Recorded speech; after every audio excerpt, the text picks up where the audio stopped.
Hey, good morning, everybody. We're going to get into the Torino again today. We're going to get back to the rust repair on the rear portion of the car. Hopefully get that wrapped up. We're going to do a little bit of coating again, hopefully, if we get that far, and get this car closer to being ready for Hot Rod Power Tour. We've only got about another month to go, so let's get started.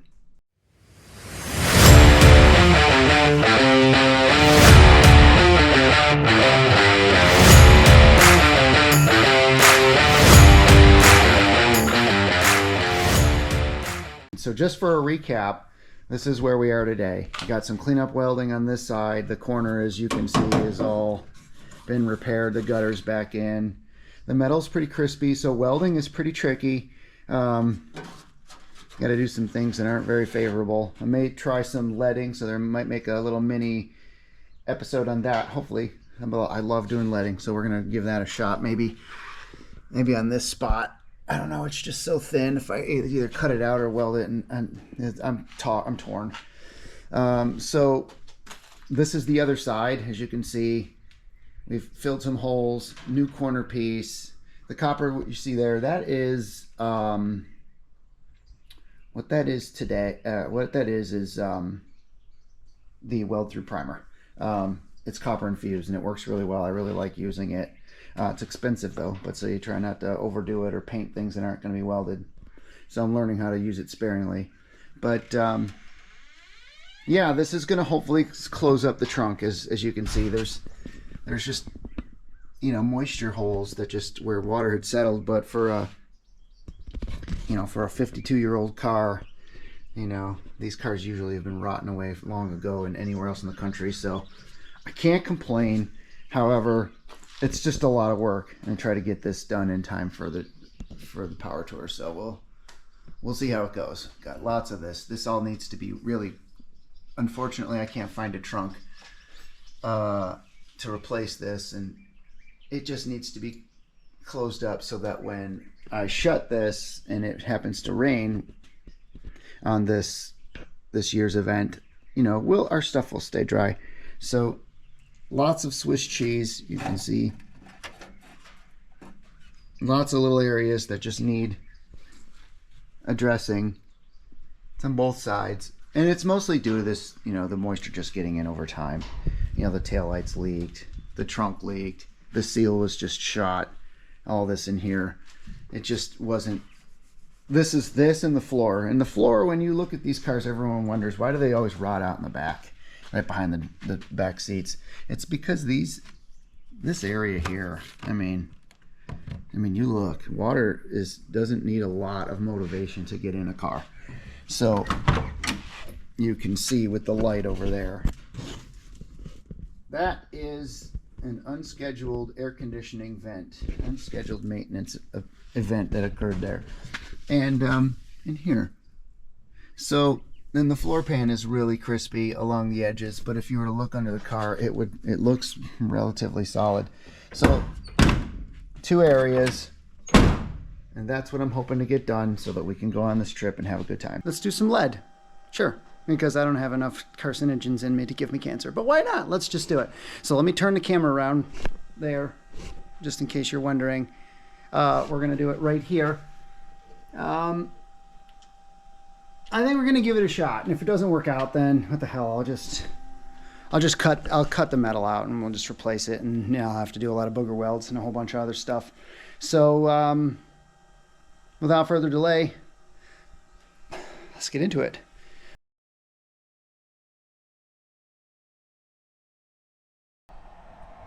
So you're gonna see it turn to silver. See it turn to silver. That's what you want.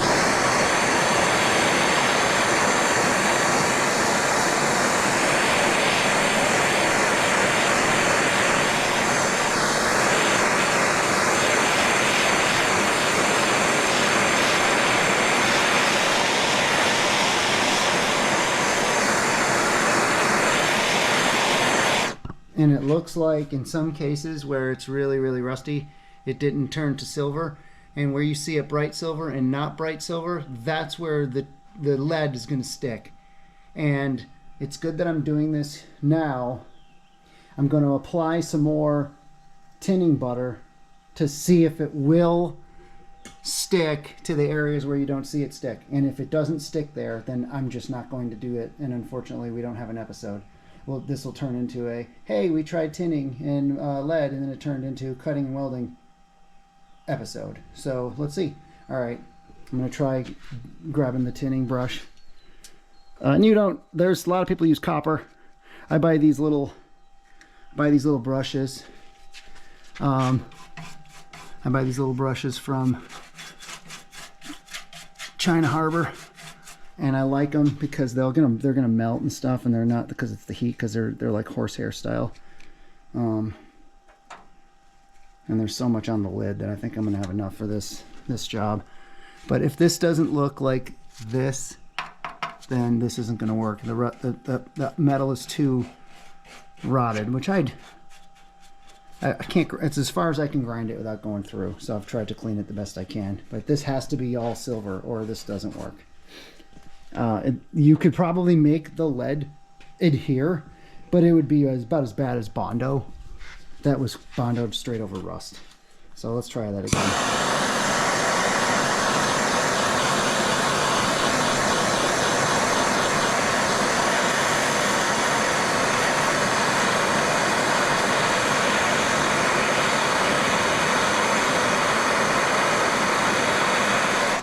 So I'm going to brush it and see what happens and see why it's not. You can see right now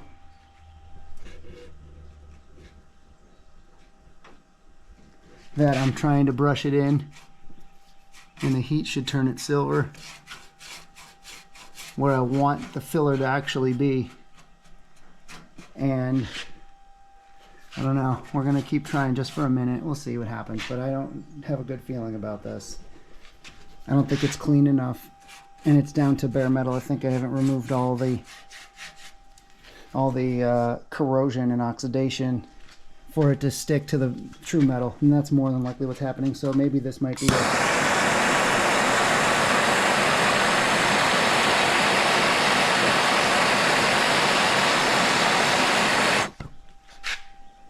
Yeah, that's what it is. So this is a cautionary tale, because hopefully I can make another video where I can do this successfully for you. But you can clearly see where it's shiny is where the lead will stick. And the rust, that if you don't remove enough of the oxidation from the metal, like say something like up here, and it's too rotted, the tin isn't going to stick to it. And that's exactly what's happening here. I got updates. I had to change strategy on this piece of metal. I'm using much thicker metal to replace probably 16 gauge. I didn't realize that's how thick it was. So I'm trying to weld it, and I'm trying to bend it, I'm trying to shape it, and it's just like it's taking the heat, and then it's just cooling off before I can even shape it. And the other panels, I had to start over. So yeah, so I'm gonna move the camera over, and you're just gonna have to follow along for as long as I got battery life to see how I'm molding this in, because this piece is it's starting to eat my lunch, and it's really, at this point, I just need to get this hole fixed because we're gonna fall behind very quickly.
Okay guys, just a quick update.